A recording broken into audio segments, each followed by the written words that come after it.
नमस्ते बच्चों, आज हम लोग आपके लिए लेके आए हैं बहुत अच्छा सा टॉपिक क्लास 10वीं के लिए, 10th क्लास के लिए, इलेक्ट्रिसिटी चैप्टर से। टॉपिक का नाम है ओम्स लॉ। ओम्स लॉ बहुत फेवरेट टॉपिक है, वैसे बहुत मज़ा आने वाला है, राइट। हम बात करेंगे आज ओम्स लॉ की।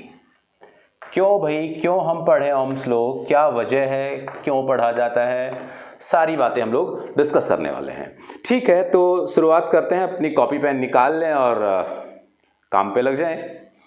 ओम्स लॉ पढ़ने की वजह यह है कि हमने अब तक जो पढ़ लिया था वो पढ़ा था इलेक्ट्रिक पोटेंशियल V के बारे में, सब कुछ क्या होता है, क्यों होता है, कैसे होता है। पीछे जाके देखें आप, पिछले लेक्चर 2-3 मैंने अपलोड किए इलेक्ट्रिसिटी क्लास 10th के, और पढ़ा हमने इलेक्ट्रिक करंट के बारे में भी सब कुछ। और इन दोनों को, चलो फॉर्मूले भी लिख देता हूं मैं, इन दोनों के फॉर्मूले, जो ये आपके पास पोटेंशियल है दैट इज W/Q, और ये जो करंट है that is I is equal to Q/T, right. और अगर हमें V भी पता है और I भी पता है तो क्यों ना हम इनके बीच में रिलेशन सेट कर लें। तो ओम्स लॉ क्या करता है, साइंटिस्ट ओम ने एक रिलेशन बताया था बिटवीन V एंड I, यानी कि V और I के बीच के रिलेशन को जो एक्सप्लेन करता है वो है अपना ओम्स लॉ। अब इस ओम्स लॉ की स्टेटमेंट क्या होती है, तो आइए मैं आपको स्टेटमेंट लिख के बताता हूं। उन्होंने कैसे रिलेट किया था पोटेंशियल V को और करंट I को। तो उनका कहना था कि Ohm's law states that electric current, क्या स्टेट करता था वो करता था electric current is directly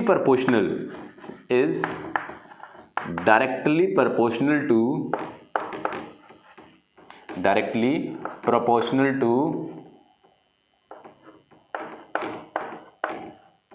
potential difference at constant temperature।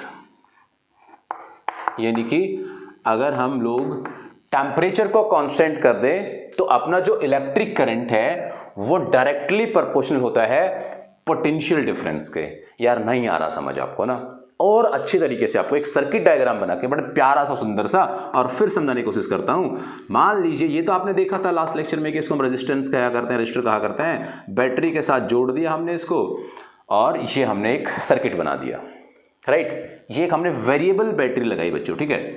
Variable battery मतलब जिसका हम पोटेंशियल चेंज कर सके, क्लियर है। यहां से करंट फ्लो हुआ और उस करंट को चेक करने के लिए हमने एक डिवाइस लगाया, और डिवाइस का नाम आप जानते हैं भली भांति, वो कौन है, एम्पियर मीटर, एमीटर। अब हमने देखा क्या, हमने यहां पर एक टेबल बनाई ऐसे, राइट। और उसमें यहां पर हमने लिखी V की वैल्यू और यहां पर लिखी हमने I की वैल्यू, ठीक है। V मैंने स्टार्टिंग में रखा 0, तब मैंने V को 0 रखा, यानी कि बैटरी कनेक्ट नहीं थी। हमारा यहाँ पे जो स्विच लगा हुआ था वो स्विच ऑन कंडीशन में नहीं था, तो कोई करंट यहाँ पे फ्लो नहीं हुआ। और अगर यहाँ पे कोई करंट फ्लो नहीं हुआ तो इसका मतलब करंट भी 0। फिर हमने इस वेरिएबल बैटरी होने के नाते यानी कि स्विच को ऑन किया, तो स्विच ऑन करते मान लीजिए वोल्टेज पोटेंशियल हो गया 2, करंट हमारे पास आ गया मान लीजिए 2 पोटेंशियल होने पर करंट आ रहा है मान लीजिए आपके पास 1, ठीक है। अगर करंट आपके पास 1 आया, हमने फिर इसको बैटरी के इसके पोटेंशियल को बढ़ा दिया, यानी कि एक जगह 2 बैटरी लगा दी, यानी कि V को चेंज कर दिया क्योंकि वेरिएबल है। हमने इसको 2 से कर दिया 4, करंट हो गया 2। हमने इसको 2 से 4 किया, 4 से 6 कर दिया, राइट। अगर मैं इसको इस प्रोपोर्शन में 2-2 के गैप से बढ़ा रहा हूं तो पूरे 1-1 के गैप से बढ़ता जा रहा है, यानी कि जितना मैं V को बढ़ाता हूं उतना ही करंट बढ़ता है। ये मैंने ऑब्जर्व किया और इसी को मैंने यहां पे लिख दिया कि V is directly proportional to I। आप ये सवाल करेंगे सर हम तो I is directly proportional to V लिखें तो आंसर है पोटेंशियल ने करंट बनाया, इसलिए हमने क्या किया, V पहले आया, V प्रोपोर्शनल टू I। अगर मैं अब इस प्रोपोर्शनलिटी साइन को हटाऊं तो यहां पे मुझे एक कांस्टेंट लगाना पड़ेगा, और वो जो कांस्टेंट है that constant is R। V is equal to RI, या सिंपल सी भाषा में मैं बात करूं तो V is equal to IR। Here V is what, V is the potential, I is the current, R is the resistance, और इसी को हम लोग क्या कहते हैं, ओम्स लॉ। इसका एक कई बार ग्राफ भी बना होता है किताब में, ये ऐसे, ये एक एक्सिस, ये एक दूसरा एक्सिस, राइट। इसमें मान लीजिए हम लोग करंट को ले रहे हैं, इसमें हम ले रहे हैं पोटेंशियल को। यहां पर आप इनकी यूनिट भी लिख सकते हैं, ये एम्पियर में है और ये आपका वोल्ट में है। यहां से अगर मैं आपको बात करूं तो यहां पे स्टार्टिंग में 0, फिर कितना 2, फिर कितना 4, फिर कितना 6, यहां पर कितना ये 1, यह कितना 2, ये कितना 3, तब ये 2 था तो ये 1 था तो पॉइंट यहां मिला, तब ये 4 था तो ये 2 था तो पॉइंट यहां मिला, यानी कि एक ऐसी स्ट्रेट लाइन, सीधी लाइन हमें मिली। That is the graph explained by the Ohm's law between V and I। ये हमारा एक इसका पूरे का पूरा रिप्रेजेंटेशन हुआ। अगर मैं यहां से इस R की बात करूं तो that is what, that is resistance. Proportionality constant है बट इसको हम क्या कहते हैं, रेजिस्टेंस। अब एक सवाल पैदा होता है यहां से, व्हाट इज रेजिस्टेंस? सही बात है, तो resistance is nothing but it is the characteristic of a conductor. मैं यहां पे इसका डिफाइन लिख रहा हूं बच्चों, किसका, रेजिस्टेंस का। रेजिस्टेंस क्या होता है, it is the characteristic of a conductor, which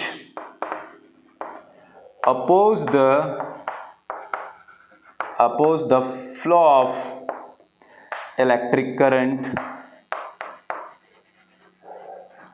in it। यानी कि इसमें जो इलेक्ट्रिक करंट फ्लो हो रहा होगा, उस इलेक्ट्रिक करंट को जो अपोज कर दे, अपोजिशन कर दे, उसको रोक ले, रेजिस्ट कर दे, उसको हम क्या कहते हैं, रेजिस्टेंस। ये सिंपल आपका रेजिस्टेंस और ओम्स लॉ की एक कहानी बनी। ओम्स लॉ को आप कैसे याद रखेंगे सर, हमको V is equal to IR कैसे याद रहेगा, इसका मैं एक फनी सा आपको तरीका बताता हूँ। मेरा नाम आपको पता होगा, नहीं पता है तो मैं बता देता हूँ। पहले मैं आपको ओम्स लॉ बताता हूँ। ओम्स लॉ क्या होता है, ओम्स लॉ होता है V is equal to IR। Scientist किसने दिया था ये नियम, ओम साइंटिस्ट ने नियम दिया था, ये यहां पे उनका नाम रख दिया ओम। और अगर हम इक्वल टू हटा दे तो क्या बन गया, ये ओमवीर, राइट। तो ये ओम साइंटिस्ट ने एक नियम दिया, V is equal to IR। ये पूरी की पूरी कहानी होती है ओम्स लॉ की, और ओम्स लॉ से हम लोग रिलेशन निकालते हैं, बेसिकली रिलेशन बिटवीन किस किस के, इलेक्ट्रिक करंट के और इलेक्ट्रिक पोटेंशियल के। इसको आप अपने नोटबुक में चिपका दें, या आप स्क्रीनशॉट लेना चाहें तो वो भी ले सकते हैं। जल्दी से बच्चों इसको आप लिख लीजिएगा अपनी नोटबुक में। अच्छा, अगर आपने लिख लिया तो अब मैं थोड़ा सा रेजिस्टेंस के बारे में आपको और छोटी छोटी बातें बता देता हूं। मैं इसको यहां से हटा रहा हूं बच्चों, ये मैंने इसको इधर से हटाया, और आप पॉज करके लिख लिया करें, है ना। अगर आपने नहीं लिखा था और ये मिट गया तो आप जल्दी से पीछे चले जाएं और फिर दोबारा से लिख लें। यहां पर जो रेजिस्टेंस है, इसका फॉर्मूला क्या बना, तो अब रेजिस्टेंस का फॉर्मूला बना हमारे पास R is equal to V by I। Resistance हमारे पास एक नई क्वांटिटी आई है, नई क्वांटिटी है तो हमें क्या करना चाहिए, इसके यूनिट के बारे में बात करनी चाहिए भाई। यूनिट क्या है, वोल्ट अपॉन एम्पियर। लेकिन साइंटिस्ट ओम ने इस रेजिस्टेंस के बारे में बहुत ज़्यादा स्टडी की थी, तो हमने इसकी यूनिट भी ओम ही रख दी, ओम। इसको रिप्रेजेंट करने का तरीका होता है ऐसे, ये है उसका सिंबल ओम। एक्चुअली इसको हम O बनाया करते थे पहले, लेकिन जल्दबाजी में वो कैसे बनने लगे, ऐसा। तो that is the unit of resistance, unit of R, that is ohm. अब यहां से ये जो यूनिट ऑफ रेजिस्टेंस हमने बनाया, यहां से अब आपको मैं समझाऊंगा एक न्यूमेरिकल।